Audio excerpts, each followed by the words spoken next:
Sumainyo ang Panginoon. At sumayin. Ang mabuting balita ng Panginoon ayon kay San Lucas. Puri sa iyo, Panginoon.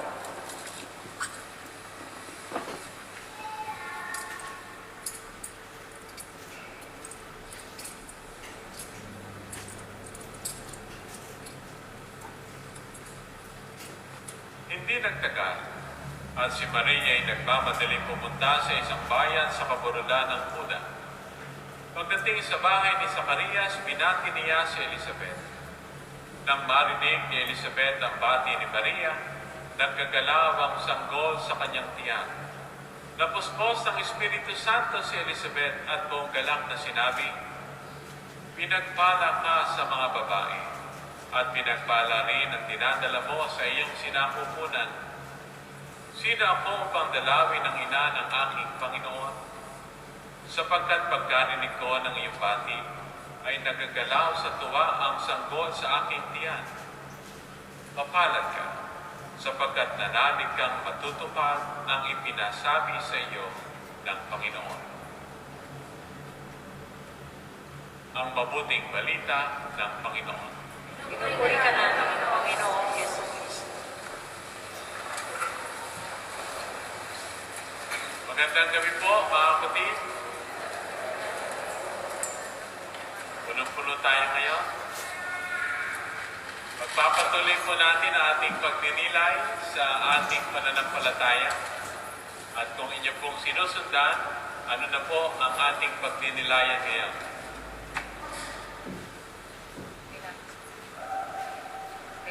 Tama yan. Huwag nyo nang tatandaan. Kahapon, pinagparasapan siya ni Poncio Pilato, pinamos ang cross, namatay, inilibing. Ano sa sunod doon? Nanakaw sa kinaroroonan ng mayabao, nagaykat ng araw, nabuhay na magmuli. Yan po ang ating titingnan ngayon. Mga kapatid, tama-tama dahil ngayon ay linggo at ang pagdinilayan natin ay muling pagkabuhay ng Panginoon. Iduktong natin yung mga nilayan na natin. Anong tawag sa Italiano yung araw na ito? Anong tawag?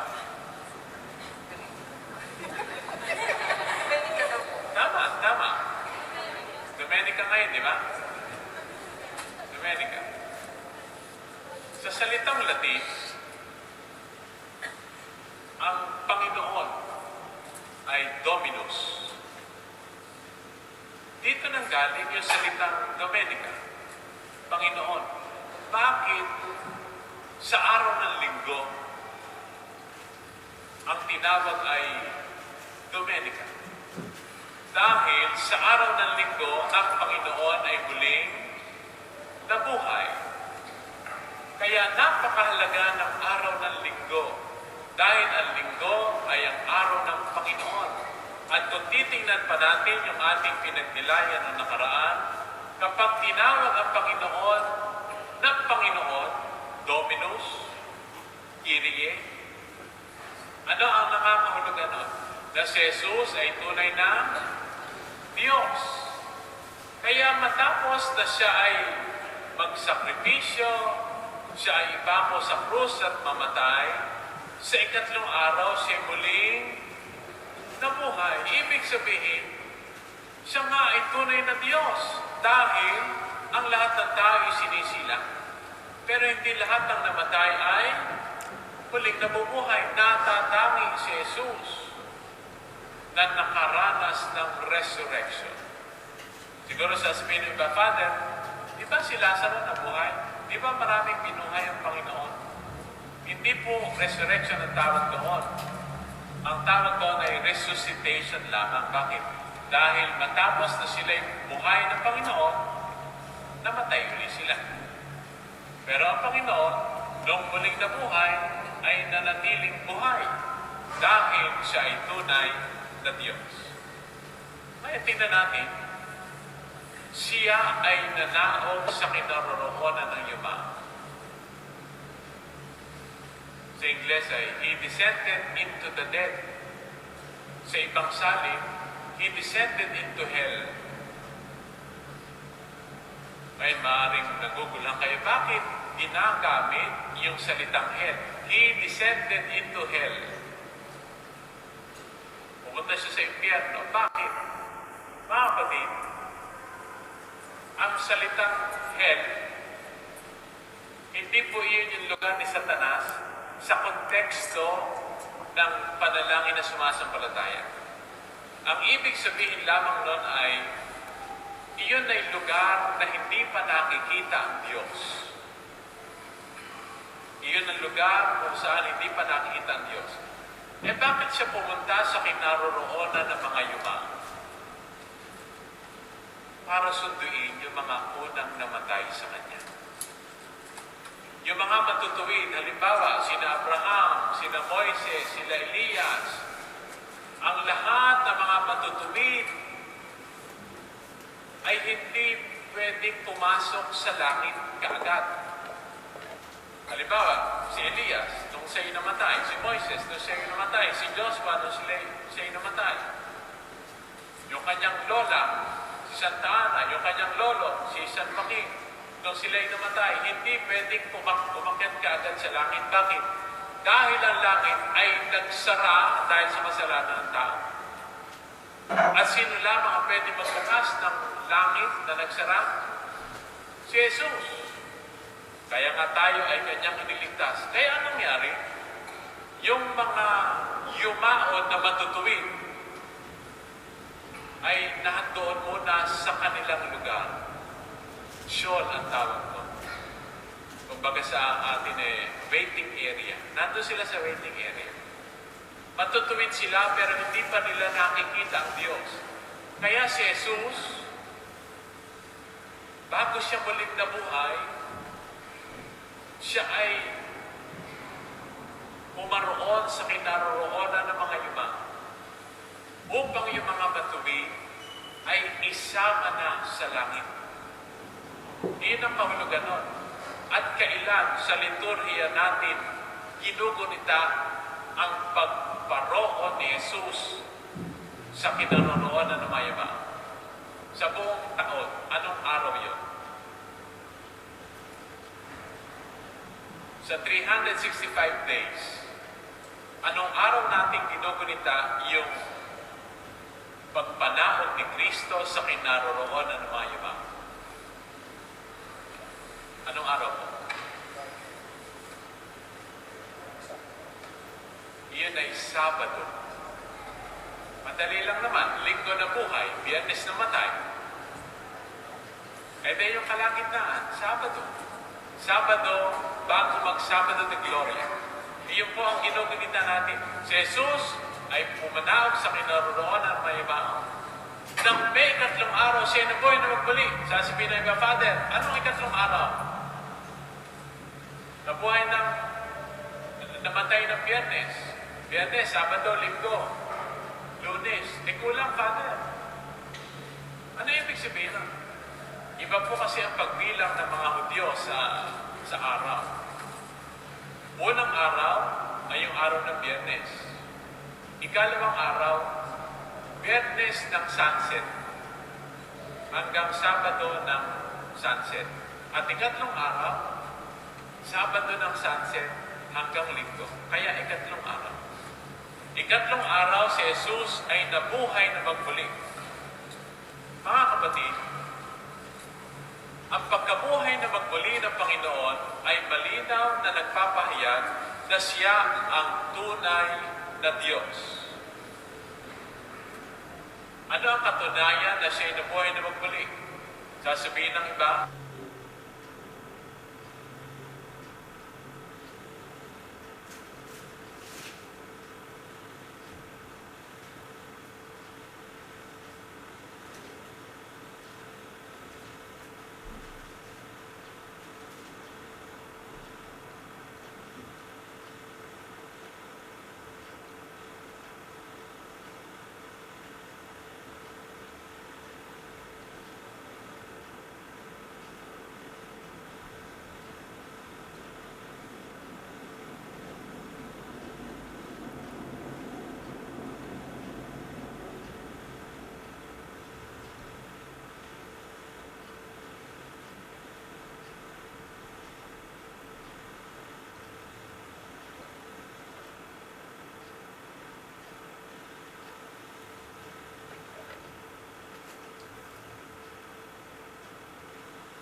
Panginoon.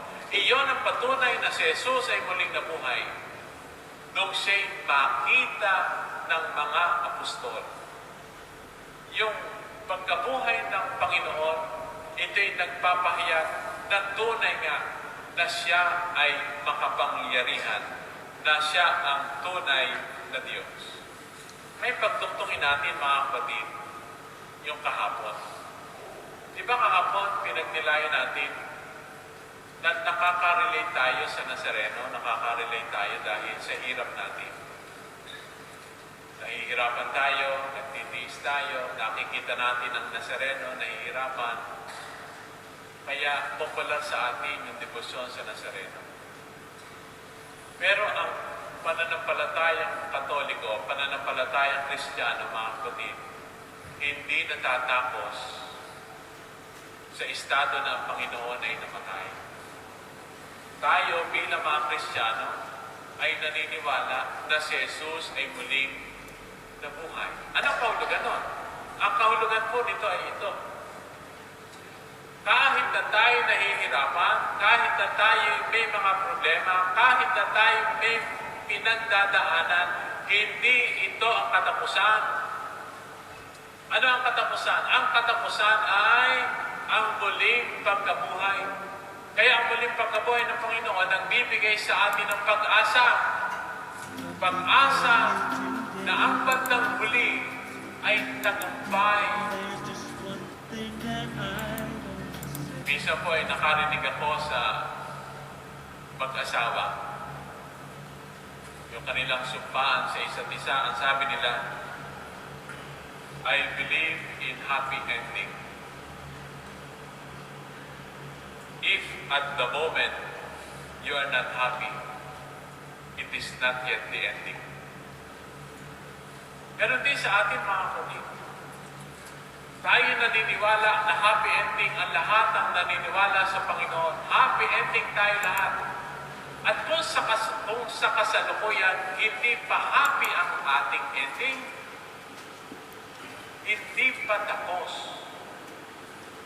Kaya ano binibigay sa atin ng muling pagkabuhay? Binibigyan tayo ng pag-asa na ang lahat ng hirap ay matatapos. Lahat ng hirap ay matatapos. Bakit? Dahil sa daigdig na ito, ang lahat ay may katapusan. Isipin natin yan. Ang lahat ay may katapusan. Ulitin nga po natin. Ang lahat ay may katapusan. Totoo naman, lahat ay may katapusan. Yung ating mga binili dati na TV, yung napakatataba. Diba? May katapusan din yun. Ngayon, panipisa na. Yung dati yung telepono na parang kaskasa ng yelo ng halo-halo. May katapusan din yun. Ngayon, panipisa na. Yung telepono nyo na may wire pa, na kapag kayo'y tumatawag iniikot-ikot pang gano'n. May katapusan din yun. Yung dati ninyong takanan, dahil sa paglipas ng maraming taon, nasisira.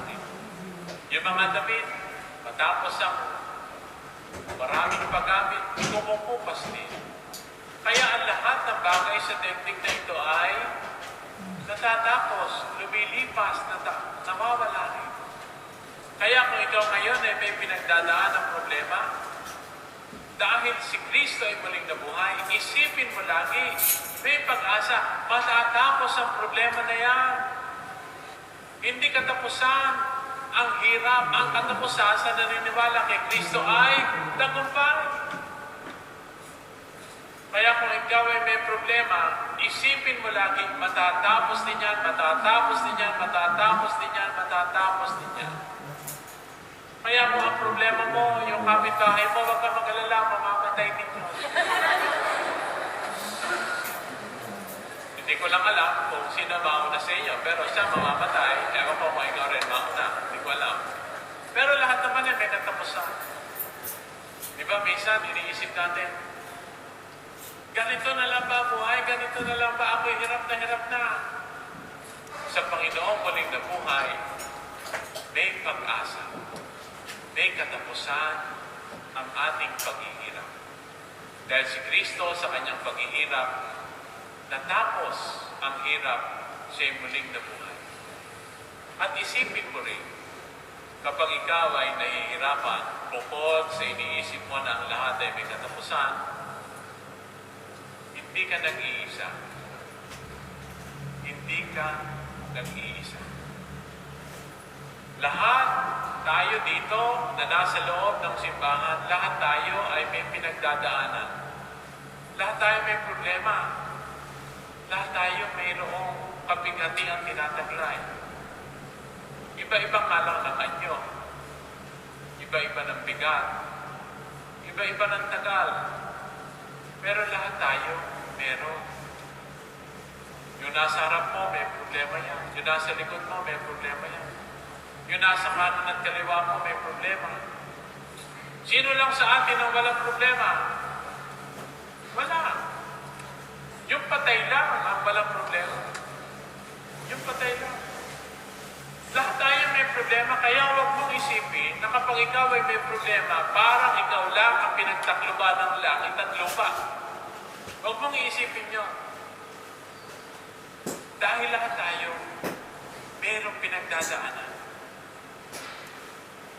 May problema ka sa pamilya, hindi lang ang pamilya mo ang may problema. Marami. May problema ka sa asawa, marami ang may problema sa asawa, hindi lang ikaw. May problema ka sa anak mo, hindi lang ikaw ang may problema sa anak mo, marami dito. May problema ka sa pananalapi, hindi lang ikaw, marami dito ang may problema sa pananalapi. May problema ka sa employer mo, hindi lang ikaw, marami dito. Kaya huwag mong iisipin na ikaw ay kawawang kawawa. Bakit?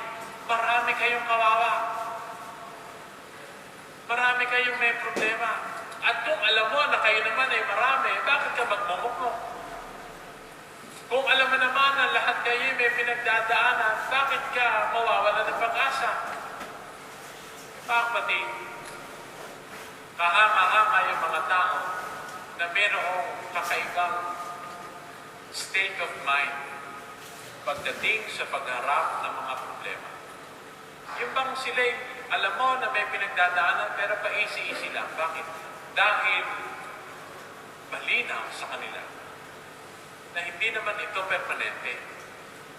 Malinaw sa kanila na hindi naman ito ang katapusan. At alam nila na sila ay mayroong kasama na ganun din ang pinagdadaanan. Mga kapatid, ito ang ibinibigay sa atin ng pag-asa ni Kristo na muling nabuhay. Hindi tayo iniiwan sa kawalan. Hindi tayo pinababayaan. Dahil sa ating pananampalataya kay Kristo na tunay na makapangyarihan, binibigyan tayo ng pag-asa na balang araw, dahil tayo sumusunod sa Kanya, ang Kanyang tagumpay ay makakamtan din natin. Kaya ang tunay na Kristiyano ay laging nakangiti. Dahil ang Kanyang sinusundan ay Diyos, ay si Kristo na muling nabuhay. Pero kung ikaw ay lagi nakasimangot, sa palagay ko ay ang pananampalataya mo ay hanggang Biyernes Santo lang. Kaya tingnan mo yung kasama mo, kahit naka-face mask, makikita mo naman yan sa noo. Makikita mo sa kilay. Kung yan ay lagi nakaganon, ang kanyang pananampalataya ay hanggang Biyernes Santo lang. Pero kung isang tao ay lagi nakangiti, iyan ay may pag-asa dahil si Kristo para sa Kanya ang Kanyang gabay sa buhay. Kaya lagi tayo umiti, lagi tayo maging masaya. Diba? Kapag may problema ka, ano ba sabi ni Freddy Aguilar? Tawanan mo yung problema. Ganun lang, tawanan mo ang problema mo. Wala ka nang pambayad sa apartment mo, tumawa ka lang.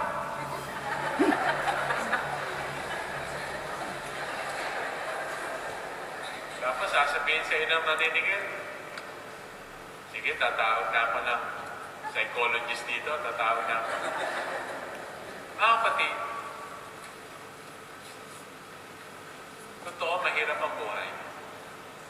Pero totoo, na ang buhay na ito ay sinagip ng Diyos. Saan tayo magpo-focus? Sa hirap ng buhay o sa Diyos na nagtagumpay? Sa Diyos na nagtagumpay, sa tayo titingala, sa Kanya tayo mananalig, sa Kanya tayo kakapit. Kung ang kamatayan, natalo ni Jesus, yung problema pa kaya natin, hindi niya matay.